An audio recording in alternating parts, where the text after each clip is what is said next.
Hello friends, आज का हमारा टॉपिक है लागत अवधारणाएं व लागत वर्क, जो अर्थशास्त्र के सेकंड यूनिट का पार्ट है फर्स्ट पेपर का माइक्रो इकोनॉमिक्स में। लागत उत्पत्ति एक फर्म की उत्पत्ति की मात्रा पर लागत दशाओं का गहरा प्रभाव पड़ता है। अर्थात एक फर्म उतना ही उत्पादन करेगी जितना कि उसकी लागत होगी।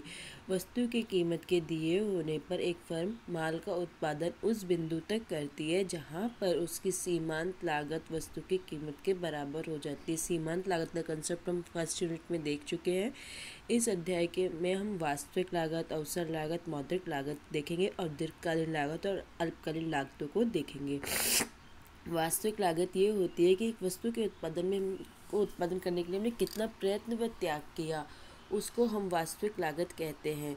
अर्थात जैसे कि जो प्रयत्न और त्याग किए, जैसे हम वस्तु के उत्पादन के लिए हमको पूंजी चाहिए, लेकिन हम पूंजी तो कब इकट्ठी कर पाएंगे जब हम उपभोग को कम करेंगे। तो उपभोग कम करने के लिए जो हमको वर्तमान में त्याग करना पड़ा, वही इसमें वास्तविक लागत में शामिल होगी। अर्थात मार्शल के शब्दों में एक वस्तु के निर्माण में प्रत्यक्ष या अप्रत्यक्ष रूप से सभी किस्म के श्रम को जो प्रयास या परिश्रम करना पड़ता है, और उसको त्याग करने के लिए जो प्रयास और त्याग करने पड़ते हैं, वे वस्तु की वास्तविक लागत कहलाते हैं। इसमें श्रमिक, उद्यमकर्ता, प्रबंधक सभी को प्रयत्न करने पड़ते हैं। श्रमिक को भी जैसे अपना आराम छोड़ना पड़ता है, वो उसके लिए त्याग हो गया।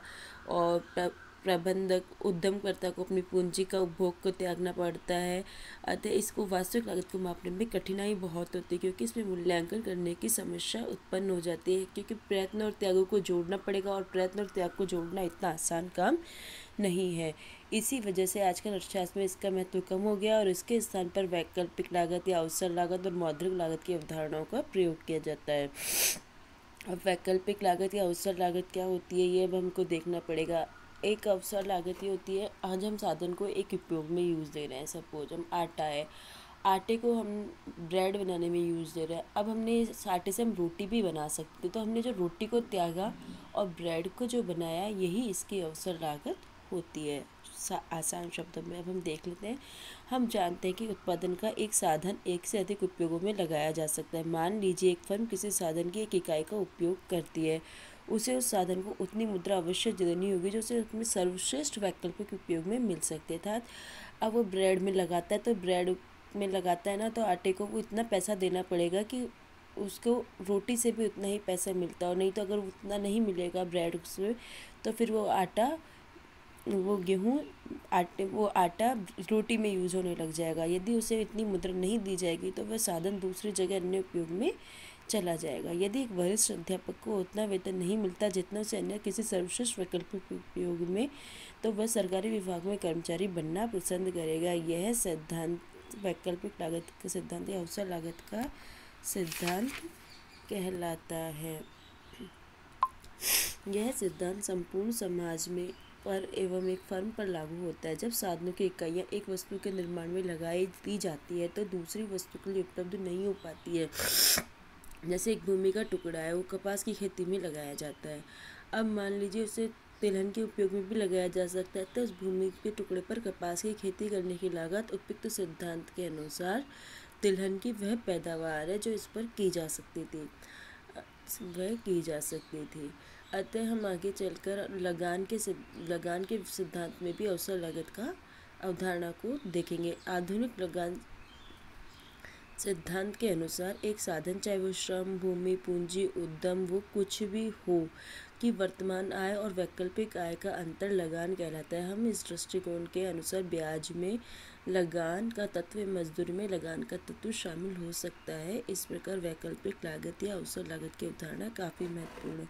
अब फर्म के लिए अवसर लागत की माप कैसे करेंगे? जैसा कि ऊपर बताया जा चुका है कि एक साधन की अवसर लागत उसके सर्वश्रेष्ठ वैकल्पिक उपयोग से उससे प्राप्त होने वाले लाभ के बराबर होती है। सिद्धांत अवसर लागत को मापना आसान होता है। अवसर की अवधारणा उन चुनावों पर प्रकाश डालती है जो हमें करने होते हैं। इसके लिए हम जिस चीज़ का चुनाव करते हैं उसकी लागत का माप उन विकल्पों के रूप में करना होता है जिसका हमें इसके बदले में चुनाव करना पड़ता है। यदि एक फर्म कोयले के लिए 200 रुपये प्रति क्विंटल देती है, तो यह कोयले के उपयोग की अवसर लागत का उचित माप मानी जा सकती है। श्रमिकों को मजदूरी, वेतन में बीमा, पेंशन कोषों की राशि भी इसमें जोड़ी जाती है। अवसर लागत एक में एक फर्म के स्वयं के साधनों की अनुमानित लागतें भी जोड़ी जाती है। इसमें निम्न लागतें आती है। स्वयं की पूंजी की लागत जो प्राय बाजार में प्रचलित ब्याज दर के बराबर होती है। विशेष लाभ जैसे कोका कोला आदि लोकप्रिय ब्रांडों व अधिक उपयुक्त स्थान में पेटेंट से प्राप्त होने वाले लाभ। वर्तमान उपकरण पर मूल्यह्रास, इसमें वास्तविक मूल्यह्रास की राशि ही लगाई जानी चाहिए। यदि कोई मशीनरी खरीद ली गई है और अब उसका कोई वैकल्पिक उपयोग नहीं है तो फर्म के इसके लिए वैकल्पिक उपयोग शून्य होगा। मतलब जिसका कोई उपयोग ही नहीं है दूसरा, तो उसके लिए अवसर लागत भी शून्य होगी। ऐसी स्थिति में माल की बिक्री में से अन्य लागतें घटाने से जो शेष बचेगा वही फर्म का प्रतिफल कहलाएगा। इसी प्रकार पूंजी का प्रतिफल भी 3 भागों में बांटा जा सकता है। पूंजी का प्रतिफल भी 3 भागों में बिना जोखिम के विनियोग में लगाई गई पूंजी पर शुद्ध प्रतिफल हो गया, एक जोखिम का प्रीमियम मिलता है और एक अवसर लागत के ऊपर मुनाफा मिलता है। इसे शुद्ध लाभ या आर्थिक लाभ कह सकते हैं। इस प्रकार अवसर लागत में के माप में कच्चे माल की कीमत व श्रमिकों की मजदूरी में पेंशन कोष की राशियाँ, उद्यमकर्ता के द्वारा प्रदान किए गए स्वयं के साधनों की लागतें, मूल्यह्रास व पूंजी के प्रतिफल आदि शामिल होते हैं। अब सबसे पहले मौद्रिक लागत देखते हैं। जैसे मौद्रिक लागत क्या होती है? मौद्रिक लागत होती है जिसके लिए हम भुगतान करते हैं, जिनका हमने मौद्रिकली पैसों में भुगतान किया, जो भी कुछ हमने नकद रूप में व्यय किया उन राशियों को जोड़ देते हैं और वो उसकी वस्तु की मौद्रिक लागत कहलाती है। इसमें सभी प्रकार के उत्पादन व्यय शामिल हो जाते हैं। जैसे हमने पूंजी का ब्याज भी देंगे, भूमि का किराया भी देंगे, मजदूर को मजदूरी भी देंगे, प्रबंधक को वेतन भी देंगे, और जो उद्यमकर्ता खुद होता है उसका सामान्य लाभ, भाई उसको इतना लाभ तो मिलना ही चाहिए, वो भी एक लागत का हिस्सा होता है। इन प्रकार और इसी में प्राय स्पष्ट लागत और अव्यक्त लागत या अंतर्निहित लागतों में भी अंतर किया जाता है। स्पष्ट लागतें होती है या व्यक्त लागतें होती है जिनका हमने प्रत्यक्ष भुगतान किया है, वो इसमें तो अब जैसे इसमें एक लेखाकार के फर्म के हिसाब किताब को शामिल नहीं किया जाता, वो प्रत्यक्ष लागत में, क्योंकि वो दिखते ही नहीं है उसका काम, तो इसको अप्रत्यक्ष लागतों में शामिल किए जाते हैं। और कुछ व्यक्त रूप में होंगे, जैसे फर्नीचर का साथ सामान उसने अपने पास से लगा दिया, वो होता है। एक अर्थशास्त्री के लिए अव्यक्त लागतों का भी उतना ही महत्व होता है जितना व्यक्त लागतों का, क्योंकि वह समस्त लागतों पर विचार करता है। अब यह व्यक्त और अव्यक्त दोनों प्रकार की लागतों पर ध्यान केंद्रित करता है। यहाँ यह प्रश्न उठता है कि अव्यक्त लागतों को कैसे निर्धारित किया जाता है। इस संबंध में अवसर लागत सिद्धांत से मदद मिलती है। किसी भी व्यवसायी के श्रम की मजदूरी इस बात से आकी जा सकती है कि वह अपने सर्वश्रेष्ठ वैकल्पिक व्यवसाय या उद्योग में क्या कमा सकता था। एक भूस्वामी कृषक जो अपने पारिवारिक खेत पर काम करता है वह अन्यत्र मजदूरी भी कर सकता था, अतः वह स्वयं के पारिवारिक क्षेत्र पर मजदूरी का अनुमान अन्य प्राप्त होने वाली मजदूरी के आधार पर लगाया जा सकता है। इसी प्रकार स्वयं की पूंजी का ब्याज भी कहा जा सकता है कि भाई मैंने ब्याज लगाया अपने उद्योग में तो मुझे इतना फ़ायदा हुआ, अगर मैं किसी और को उधार देता तो मुझे कितना रुपये वहाँ से मिल सकता था। हम इनको ऐसे तुलना कर सकते हैं।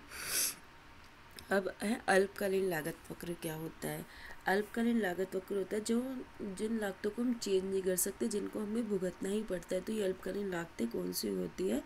लागत का समय तत्व पर बहुत प्रभाव पड़ता है। अल्पकाल में फर्म के संयंत्र का आकार स्थिर रहता है, मतलब हमारी जो फैक्ट्री है उसके साइज को बड़ा छोटा नहीं कर सकते छोटे से टाइम में, और उत्पादन में वृद्धि करने के लिए संयंत्र के आकार का गहरा उपयोग किया जाता है। और मशीन के साइज को हम बढ़ा घटा नहीं सकते कि भाई हम छोटी मशीन ले लिए 2 दिन में या 2 दिन बड़ी यूज़ ले लिए, इस तरह से हम चेंज नहीं कर सकते। अल्पकाल मतलब 2 दिन का समय। अब उत्पादन में वृद्धि करने के लिए दिए हुए, और जबकि उत्पादन में हमको वृद्धि करनी है या घटाना है बढ़ाना है तो मशीन पर ही निर्भर करेगा। मशीन बड़ी लाएंगे तो हमारा उत्पादन भी ज़्यादा हो जाएगा, मशीन छोटी होगी तो हमारा उत्पादन भी कम होगा। तो अल्पकाल में फर्म के साधनों को स्थिर व परिवर्तनशील 2 भागों में बांटा जा सकता है। उत्पत्ति के नियमों के अध्याय में देखा था हमने कि एक स्थिर साधन के साथ एक परिवर्तनशील साधन को हम जब बढ़ाते जाते हैं तो एक सीमा के बाद हमको प्रतिफल घटते हुए मिलते हैं। तो अल्पकाल में लागतों पर उत्पत्ति के नियमों का गहरा प्रभाव पड़ता है। और दीर्घकाल में तो क्या होता है, हमारा कोई भी साधन स्थिर नहीं होता, सभी साधनों के परिवर्तनशील होने के कारण स्वयं संयंत्र का आकार ही बदल जाता है। और दीर्घकाल होता है बहुत लंबा पीरियड, जिसमें हम चाहे फैक्ट्री, ज़मीन, भूमि, मजदूर सब कुछ चेंज कर सकते हैं। और दीर्घकाल में हमने पढ़ा था, दीर्घकालीन लागतों में हमें पैमाने में प्रतिफल के अंतर्गत पढ़ा था। तो जैसे जैसे हम सबको चेंज कर सकते हैं। अब हम सबसे पहले हम इसमें स्थिर लागत और परिवर्तनशील लागत हम दो चीज़ देखते हैं इस अल्पकालीन लागत में भी। अब स्थिर लागत क्या होती है, एक फर्म को मतलब कुल स्थिर लागत होती है हमने उत्पादन किया, तो जैसे भूमि का किराया, मजदूरी, ये सब कितने हुए, मार्श टोटल फिक्स कॉस्ट इसको इंग्लिश में बोलते हैं, मार्शल इसको पूरक लागत भी कहते हैं। अब ये कुल स्थिर लागत एक फिक्स लागत होती है जिसका उत्पादन की मात्रा से कोई संबंध नहीं होता, मतलब ये तो आपको वहन करनी ही करनी पड़ेगी। मतलब अगर मान लो आपने सोचा अपने को एक कुछ फैक्ट्री खोलनी है, अब फैक्ट्री खोल रही है, अब अपने फैक्ट्री खोलने के लिए ज़मीन भी ले ली किराए पे, मशीन भी खरीद ली। अब मान लो आपका 2 दिन बाद मूड चेंज होता है कि नहीं लॉकडाउन लग गया, अब हमें ये उत्पादन नहीं करना चाहिए क्योंकि हमारा माल बिकेगा नहीं। तो ऐसी स्थिति में क्या होगा, हमने उत्पादन नहीं किया तो ज़्यादा से ज़्यादा हमारे परिवर्तनशील साधन है, जैसे मजदूरों का खर्चा नहीं आया, लेकिन हमारे जो श्रम मशीन खरीदी हमने वो लागत तो हमको वहन करनी पड़ी, हमारी जो भूमि है उसका किराया तो हमें देना ही पड़ेगा।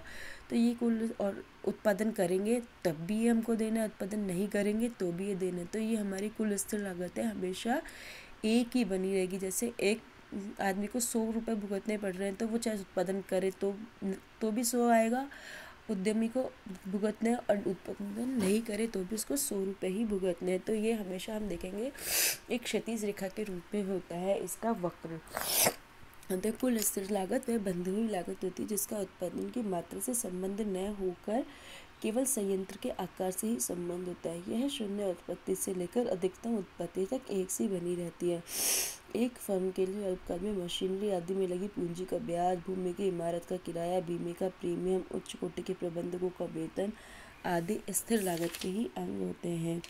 इसे ऊपरी लागत भी कहते हैं। अब होती है एक दूसरी होती है कुल परिवर्तनशील लागत। कुल परिवर्तनशील लागत होती है जितना हम